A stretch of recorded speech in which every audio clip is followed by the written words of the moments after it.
ನಮ್ಮ ನಮ್ಮ ಚಿಕ್ಕಪ್ಪರ ಮಗ ನಮ್ಮ ಕಾಕಾರ ಮಗಂದು ಹೋಟೆಲ್ ಓಪನಿಂಗ್ ಐತೆ. ನಮ್ಮ ಚಿಕ್ಕಮ್ಮ ಅಂದರೆ ನಮ್ಮ ಕಾಕು ಮತ್ತು ವಿಜೇಂದ್ರ ಅವ್ರ ತಾಯಿ ಮೈತ್ರಾದೇವಿ ಅವರು ಫಸ್ಟ್ ಕಸಿನ್ಸ್. ಹಾಗಾಗಿ ಆ ಹಳೆ ಸಂಬಂಧ ಐತೆ. ಅದ್ರ ಸಂಬಂಧ ಬಂದಾರ. ಹಾಗಾಗಿ ಲಘುನ ಬಂದಿದ್ದರೆ ಇಲ್ಲಿ ಬಂದರು.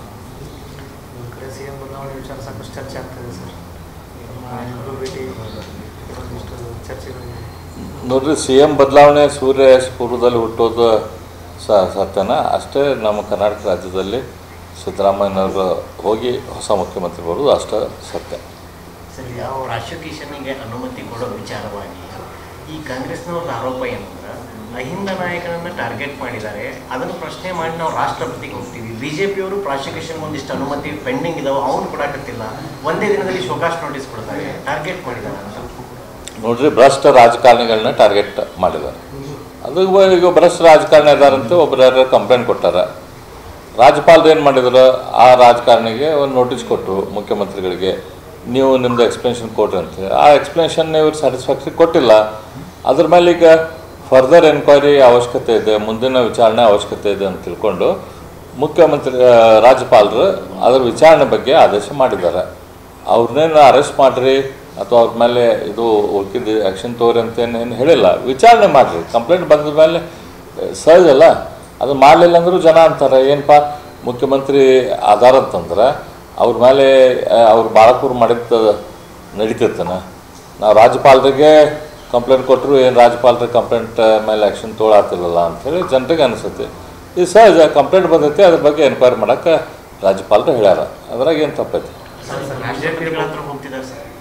ಈಗ ನೋಡ್ರಿ, ಅವ್ರು ಏನು ಬೇಕಾದ ಎಲ್ಲರ ಹೋಲಿ ಏನರ ಮಾಡಲಿ, ಸಂವಿಧಾನ ಬಿಟ್ಟು ಯಾರಿಗೇನು ಮಾಡೋಕ್ಕಾಗೋದಿಲ್ಲ. ಸಂವಿಧಾನದ ಪ್ರಕಾರ ನಮ್ಮ ರಾಜ್ಯದ ಸಂವಿಧಾನಿಕ ಪ್ರಮುಖರು ರಾಜ್ಯಪಾಲರು. ಅವರು ಮುಖ್ಯಮಂತ್ರಿಗಳ ಮೇಲೆ ಕಂಪ್ಲೇಂಟ್ ಬಂದಾಗ ಅದ್ರ ಬಗ್ಗೆ ಎನ್ಕ್ವೈರಿ ಮಾಡ್ರಿ ಅಂತ ಹೇಳ್ಯಾರ. ಅಲ್ಲಿ ಹೋಗಿ ಏನಂತ ಹೇಳ್ತಾರೆ ಅವರು ರಾಷ್ಟ್ರಪತಿಗಳ ಹತ್ರ, ಇಲ್ಲ ನಮ್ಮ ಮುಖ್ಯಮಂತ್ರಿಗಳ ಭ್ರಷ್ಟಾಚಾರ ಮಾಡ್ಯಾರ, ಕಂಪ್ಲೇಂಟ್ ಐತಿ, ಅಂದರೂ ಎನ್ಕ್ವೈರಿ ಮಾಡಬೇಡ್ರಿ ಅಂತ ಹೇಳಕ್ಕೆ ಸಾಧ್ಯೈತನ? ಇಲ್ಲ, ಸುಮ್ಮನೆ ಇವೆಲ್ಲ ಪೊಲಿಟಿಕಲ್ ಪೋಸಿಂಗ್. ವಿರೋಧ ಮಾಡಿ ಸಾಕಷ್ಟು ಚರ್ಚೆ ಆಗ್ತಿದೆ. ಹೌದು. ಈಗ ನೋಡ್ರಿ, ಇದು ಜಿಂದಾಲದ ಬಗ್ಗೆ ನಾಳೆ ನಾನು ಒಂದು ವಿವರವಾದ ಪ್ರೆಸ್ ಮೀಟ್ ಮಾಡ್ತೇನೆ ಬೆಂಗಳೂರಲ್ಲಿ. ಅದರಲ್ಲಿ ಸಾಕಷ್ಟು ದಾಖಲೆಗಳನ್ನು ಎಲ್ಲ ಅದನ್ನು ಕೊಟ್ಟು ನಾನು ನಾಳೆ ಜಿಂದಾಲದ ಬಗ್ಗೆ ಒಂದು ಪ್ರೆಸ್ ಮೀಟ್ ಮಾಡ್ತೀನಿ.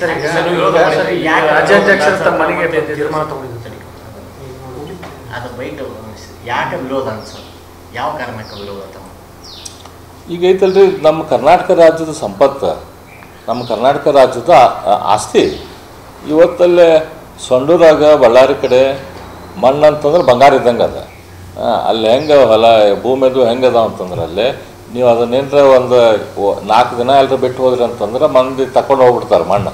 ಯಾಕಂದ್ರೆ ಆ ಮಣ್ಣು ಅಂದ್ರೆ ಬಂಗಾರ ಇದ್ದಂಗೆ ಅದು, ಐರನ್ ಓರ್ ಅದು. ಅತ್ಯಂತ ಹೈ ಗ್ರೇಡ್ ಐರನ್ ಓರ್ ಅಲ್ಲಿ ಐತಿ.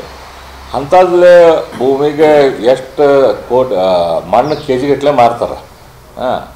ಅಷ್ಟು ಕಿಮ್ಮತ್ತಿನ ಭೂಮಿ. ಅಂಥ ಕಿಮ್ಮತ್ತಿನ ಭೂಮಿ ಸಾವಿರಾರು ಎಕರೆ, 1 ಎಕರೆ ಅಲ್ಲ, ಸಾವಿರಾರು ಎಕರೆ, 6667 ಎಕರೆ ಭೂಮಿ ಐತಲ್ಲ, ಬರೀ 1,20,000ಕ್ಕೆ ನಾವು ಕೊಡ್ತೇವೆ ಅಂತಂದ್ರೆ ಏನು ಎಷ್ಟು ಅಂತ ರೊಕ್ಕ ಹೊಡಿಬೇಕಂತ ಮಾಡಿರಿ ನೀವು? ಏನು ಭ್ರಷ್ಟಾಚಾರಕ್ಕೆ ಏನರ ಲಿಮಿಟ್ ಐತಿಲ್ಲೋ? ಅದ್ರಾಗ KPCL 954 ಎಕರೆನ ಜಾಗ ಐತಿ, ಕರ್ನಾಟಕ ಪವರ್ ಕಾರ್ಪೊರೇಷನ್ ಲಿಮಿಟೆಡ್. ಅದನ್ನು ಜಿಂದಾಲ್ ಅವ್ರು ಕೊಡತ್ತಾರೆ. KPCLಗೆ ಆಲ್ಟರ್ನೇಟಿವ್ ಜಾಗ ಕೊಡಬೇಕಲ್ಲ KPCLಗೆ. ಅದು KPCLಗೆ ಆಲ್ಟರ್ನೇಟಿವ್ ಜಾಗ ಏನಂತ ಇವರು ಪ್ಲ್ಯಾನ್ ಮಾಡ್ಯಾರ. ಇಲ್ಲ, ಅವ್ರ ಕಡೆ ಒಂದು ಕಾಗದದಾಗ ಬರೆಸ್ಕೊಂತೇವೆ ಜಿಂದಾಲ್ದವ್ರ ಕಡೆ, ಮುಂದೇನರ ರೇಟ್ ಹೆಚ್ಚಾದ್ರೆ ಜಿಂದಾಲ್ದವ್ರು ನೀವು ದುಡ್ಡು ತುಂಬಬೇಕು ಅಂತ ಅವ್ರನ್ನ ಬರೆದು ಕೊಡ್ತಾರೆ. ಮುಂದೆ ಬಂದಾಗ ಐತಲ್ಲ ಇವ್ರು ಇವ್ರು ಹೆಚ್ಚಿನ ರೇಟಿಗೆ ತೊಗೊಳತ್ತೀರಿ, ಆ ರೇಟಿಗೆ ನಾವು ಜಾಗ ಕೊಡೋದಿಲ್ಲ, ಅಷ್ಟು ನಾವು ರೇಟ್ ಕೊಡೋಕ್ಕಾಗೋದಿಲ್ಲ, ಇಷ್ಟು ಕೊಡ್ತೇವೆ ಅಂದ್ರೆ ಇವ್ರೇನು ಮಾಡ್ತಾರೆ, ಮತ್ತೆ ಕೊಟ್ಟಿರ್ಬೋರ ಎಷ್ಟು ರೊಕ್ಕ ಹೊಡಿಬೇಕಂತ ಮಾಡ್ಯಾರ. ಇದು ಸತ್ಯ ಏನದು ಇಂಥ ದೊಡ್ಡ ಕಾಂಟ್ರವರ್ಷಿಯಲ್. ಈಗ ಸರ್ಕಾರ ಹಗರಣ ಮೇಲೆ ಹಗರಣ ಸಿಕ್ಕೊಂಡೈತಿ. ಅಂಥದ್ರಾಗ ಯಾರಾದರೂ ಎಚ್ಚರಿಕೆ ಹೆಜ್ಜೆ ಇಡ್ತಾರೆ. ಅಂಥದ್ರಾಗ ಇವ್ರು ಇಂಥ ದೊಡ್ಡದು ಇನ್ನೊಂದು ಹಗರಣಕ್ಕೆ ಕೈ ಹಾಕ್ಯಾರಂದ್ರೆ ಅದು ಕೂಡ ಒಂದು ಇಂಡಿಕೇಶನ್. ಮುಖ್ಯಮಂತ್ರಿಗಳಿಗೆ ತಾವು ಮನೆಗೆ ಹೋಗ್ತೇವೆ ಅನ್ನೋದು ಗ್ಯಾರಂಟಿ ಆಗೈತಿ. ಹೋಗೋಕ್ಕಿಂತ ಮೊದಲು ಎಷ್ಟು ಆಕೈತೆ ಅಷ್ಟು ಬಳ್ಕೊಂಡು ಹೋಗ್ಬೇಕಂಥೇಳಿ ವಿಚಾರ. ಇದು ಕರ್ನಾಟಕ ರಾಜ್ಯ ಸಂಪತ್ತನ್ನು ಜಿಂದಾಲ್ ಕಂಪ್ನಿಗೆ ಕವಡೆ ಕಾಸಿಗೆ ಮಾರಾತಾರೆ. ಇದ್ರಾಗ ಭಾಳ ಅಂದ್ರೆ ಭಾಳ ದೊಡ್ಡ ಪ್ರಮಾಣದ ಭ್ರಷ್ಟಾಚಾರ ಆಗೈತೆ. ಯಾವುದೇ ಕಾರಣಕ್ಕೂ ನೀವು ಮಾರಾಟ ಬಿಡಲ್ಲ. ಯಾವುದೇ ಕಾರಣಕ್ಕೂ ನಾವು ಇದನ್ನು ಅಲ್ಲಿ ಜನರನ್ನ ಕರ್ಕೊಂಡು ಹೋರಾಟ ಮಾಡ್ತೀವಿ, ಕಾನೂನಾತ್ಮಕವಾಗಿಯೂ ಹೋರಾಟ ಮಾಡ್ತೀವಿ. ಸರಿನಾ?